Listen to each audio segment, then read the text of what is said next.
नमस्कार दोस्तों, आज का हमारा टॉपिक है लखनवी अंदाज जो यशपाल द्वारा रचित है। पहले हम यशपाल के जीवन चरित्र के बारे में जानेंगे। उनका जन्म 1903 में पंजाब के फिरोजपुर छावनी में हुआ। वे आधुनिक काल की प्रगतिवादी धारा के थे। उनकी मृत्यु 1976 में हुई। उनकी पहचान एक उपन्यासकार और कहानीकार के रूप में हुई। उनके साहित्यिक विशेषताएं इस प्रकार हैं। यशपाल जी हिंदी साहित्य के जाने माने रचनाकार हैं। इनकी पहचान मार्क्सवादी विचारक, सामाजिक कथाकार और एक क्रांतिकारी के रूप में की जाती है। प्रेमचंद जी के बाद जिन साहित्यकारों ने खूब ख्याति प्राप्त की उनमें यशपाल जी का नाम भी है। इनकी रचनाएं मार्क्सवादी विचारधारा से बहुत प्रभावित थी। उनकी उपन्यासों में नारी यातना की चर्चा के साथ साथ विभाजन का दंश और उनके यथार्थ को उन्होंने अपने उपन्यासों में दिखाया है। उनकी रचनाएं एक मास्टरपीस कही जा सकती हैं।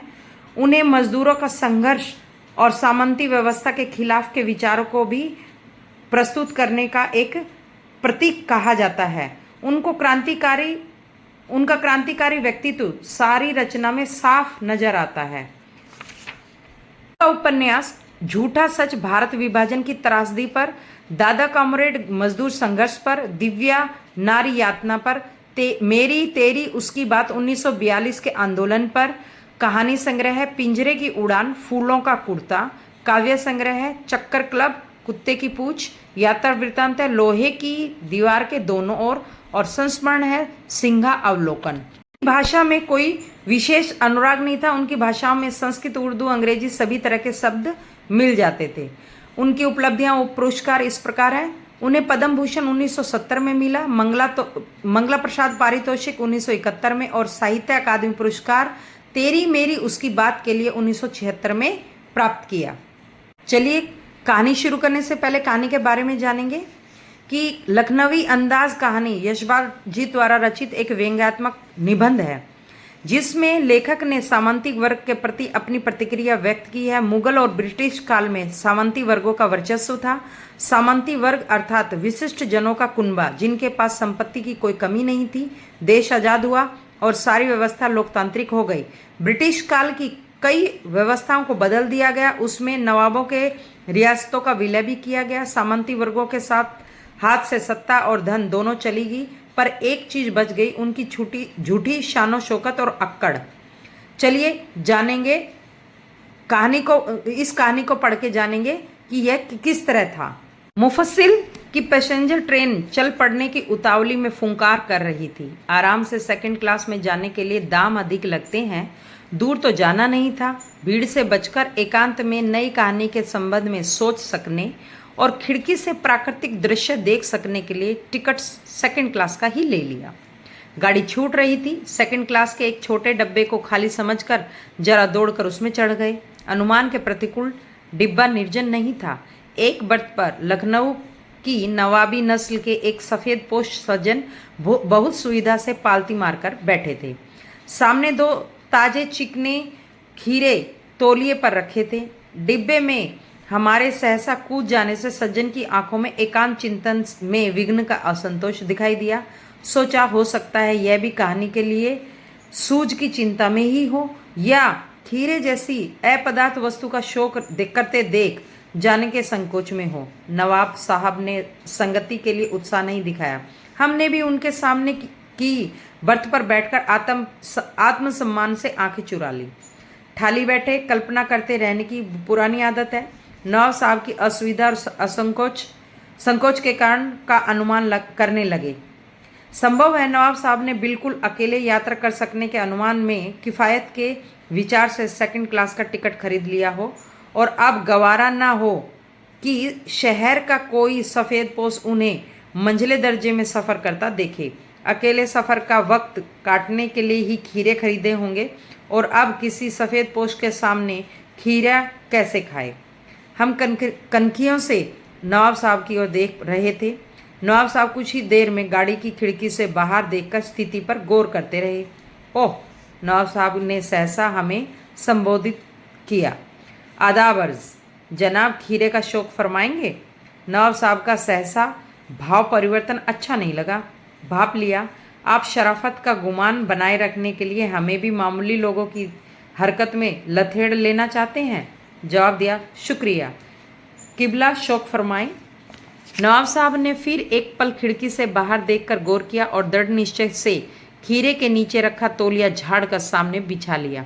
सीट के नीचे से लोटा उठाकर दोनों खीरों को खिड़की से बाहर धोया और तौलिए से पोंछ लिया। जेब से चाकू निकाला, दोनों खीरे के सिरे काटे और उन्हें गोदकर झाग निकाला। फिर खीरे को बहुत एहतियात से छीलकर फांकों को करीने से तौलिए पर सजाते गए। लखनऊ स्टेशन पर खीरा बेचने वाले खीरे के इस्तेमाल का तरीका जानते हैं। ग्राहक के लिए जीरा मिला नमक और पिसी हुई लाल मिर्च की पुड़िया भी हाजिर कर देते हैं। नवाब साहब ने बहुत करीने से खीरे की फांकों पर जीरा मिला नमक और लाल मिर्च की सुर्खी बुरक दी।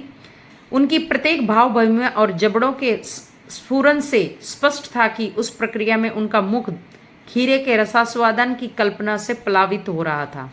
हम कनखियों से देखकर सोच रहे थे, मियाँ रईस बनते हैं लेकिन लोगों की नज़रों से बच सकने के ख्याल में अपनी असलियत पर उतर आए हैं। नवाब साहब ने फिर एक बार हमारी ओर देख लिया। वल्ला शौक कीजिए, लखनऊ का बालम खीरा है। नमक मिर्च छिड़के दिए जाने से ताजे खीरे की पनियत फांके देखकर पानी मुंह में जरूर आ रहा था, लेकिन इनकार कर चुके थे। आत्मसम्मान निभाना ही उचित समझा, उत्तर दिया, शुक्रिया। इस वक्त तलब महसूस नहीं हो रही। मेरा भी इरादा मेदा भी जरा कमज़ोर है। किबला शौक फरमाएं। नवाब साहब ने सतृष्ण आंखों से नमक मिर्च के संयोग से चमकती खीरे की फांकों की ओर देखा। खिड़की के बाहर देख लिया, दीर्घ निश्वास लिया। खीरे की एक फांक उठाकर होठों तक ले गए, फांक को सूंघा। स्वाद के आनंद में पलके मुंह में भर आए पानी का घूंट गले से उतर गया। तब नवाब साहब ने फांक को खिड़की से बाहर छोड़ दिया। नवाब साहब खीरे की फांकों को नाक के पास ले जाकर वासना से रसास्वादन कर खिड़की के बाहर फेंकते गए। नवाब साहब ने खीरे की सब फांकों को खिड़की के बाहर फेंक कर तौलिए से हाथ और होंठ पोंछ लिए और गर्व से गुलाबी आंखों से हमारी ओर देख लिया, मानो कह रहे हो, यह है खानदानी रईसों का तरीका। नवाब साहब खीरे की तैयारी और इस्तेमाल से थक कर लेट गए। हमें तस्लीम में सिर खम कर लेटना पड़ा। यह खानदानी तहजीब, नफासत और नज़ाकत। हम गौर कर रहे थे, खीरा इस्तेमाल करने के इस तरीके को खीरे की सुगंध और स्वाद की कल्पना से संतुष्ट होने का सूक्ष्म, नफीस और एब्स्ट्रैक्ट तरीका जरूर कहा जा सकता है, परंतु क्या ऐसे तरीके से उदर की तृप्ति हो सकती है?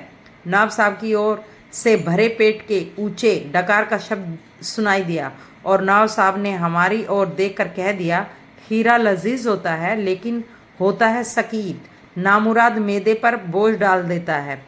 ज्ञान चक्षु खुल गए, पहचाना ये है नई कहानी के लेखक। खीरे की सुगंध और स्वाद की कल्पना से पेट भर जाने का डकार आ सकता है तो बिना विचार, घटना और पात्रों के लेखक की इच्छा मात्र से नई कहानी क्यों नहीं बन सकती? इस प्रकार लखनवी अंदाज निबंध हमारा पूरा हुआ। यूं तो यशपाल ने लखनवी अंदाज व्यंग्य पर साबित करने के लिए लिखा था कि बिना कथ्य के कहानी नहीं लिखी जा सकती, परंतु एक स्वतंत्र रचना के रूप में इस रचना को पढ़ा जा सकता है।